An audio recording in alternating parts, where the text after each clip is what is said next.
ریاست میری لینڈ کے شہر بالٹیمور کا یہ پرانا قصبہ کراڈٹی گلاس بلوئنگ اسٹوڈیو کے حوالے سے مشہور ہے، لیکن کم لوگ جانتے ہیں کہ 1978 میں اپنی آبائی ریاست نیو جرسی کو خیر بات کہہ کر یہاں بسنے والے اینتھنی کراڈٹی نے اسٹوڈیو کی بنیاد اپنے خوابوں پر رکھی تھی، کیونکہ یہ ہنرمند اپنے خوابوں کی طرح اپنے زور بازو پر بھی یقین رکھتا تھا۔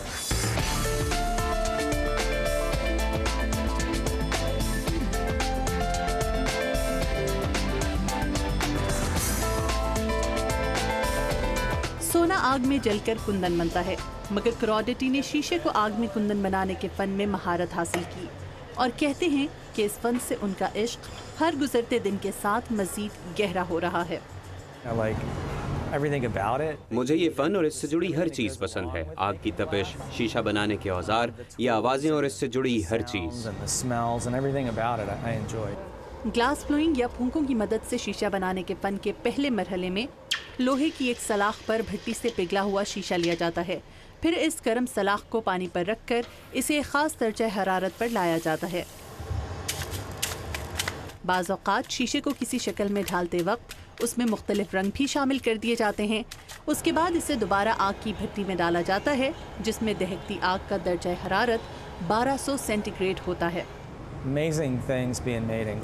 اس قدیم فن میں وقت کے ساتھ ساتھ بہت سی تبدیلیاں بھی لائی گئیں۔ آج ہم شیشے سے ہر طرح کی مختلف چیزیں بنا سکتے ہیں جو ماضی میں ممکن نہیں تھا۔ دہکتی آگ کی بھٹی میں مختلف مراحل سے گزرنے اور اس میں پھونکے مار کر اسے مطلوبہ شکل میں ڈھالنے کے بعد اسے تکمیل کے آخری مرحلے سے گزارا جاتا ہے۔ شیشے کے برتن کو لوہے کی سلاخ سے الگ کر کے اسے فائنل ٹچز دیے جاتے ہیں، جس کے بعد یہ برتن ایک خاص اوون میں مخصوص درجہ حرارت پر 24 سے 48 گھنٹے تک کے لیے رکھ دیا جاتا ہے۔ اس فن کو امریکہ میں 60 اور 70 کے عشرے میں باقاعدہ شناخت ملی۔ اس زمانے میں یہاں کے فنکاروں نے گلاس بلوئنگ اسٹوڈیو بنائے اور اپنا کام دنیا کے سامنے لائے۔ کراڈٹی کہتے ہیں کہ بظاہر دلچسپ اور آسان دکھائی دینے والے اس فن میں ہاتھ کی صفائی برسوں کی ریاضت کے بعد حاصل ہوتی ہے، جبکہ ذرا سی بے احتیاطی شیشے کو نقصان پہنچا سکتی ہے۔ ان کا کہنا ہے کہ شیشے سے چیزیں بنانے کا عمل انسان کو مبہوت کر دیتا ہے۔ یہ فن لوگوں میں بہت مقبول ہے۔ شیشہ مختلف شکلوں میں کیسے ڈھالا جا سکتا ہے یہ دیکھنا ان کے لیے مسحور کن ہوتا ہے، اسی لیے ہر کوئی اپنی زندگی میں ایک بار یہ سب ضرور کرنا چاہتا ہے۔ اینتھنی کراڈٹی کے لیے 1993 میں صدر کلنٹن سے ملاقات اور وائٹ ہاؤس میں سجائے جانے والا ان کا ایک شاہکار ان کی تخلیقی صلاحیتوں کا سب سے بڑا اعتراف ہے۔ میری پیشہ ورانہ زندگی کا یادگار لمحہ وہ تھا جب مجھے وائٹ ہاؤس میں مدعو کیا گیا اور میری صدر کلنٹن سے ملاقات ہوئی۔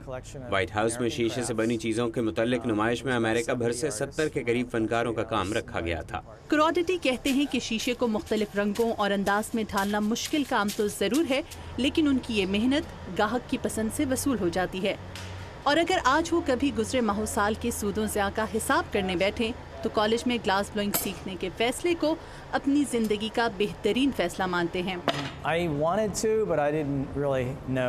یہ کام کرنا مجھے پسند تھا، لیکن مجھے اس وقت یہ اندازہ نہیں تھا کہ میں اسے اپنا ذریعہ معاش بنا لوں گا۔ آہستہ آہستہ میری واقفیت اس فن سے وابستہ لوگوں سے ہوئی، پھر میں یہاں بالٹیمور آ گیا اور اپنا اسٹوڈیو بنا لیا۔ اس وقت بالٹیمور شہر میں اس حوالے سے کوئی اسٹوڈیو موجود نہیں تھا۔ یہ میری زندگی کا بہترین فیصلہ تھا۔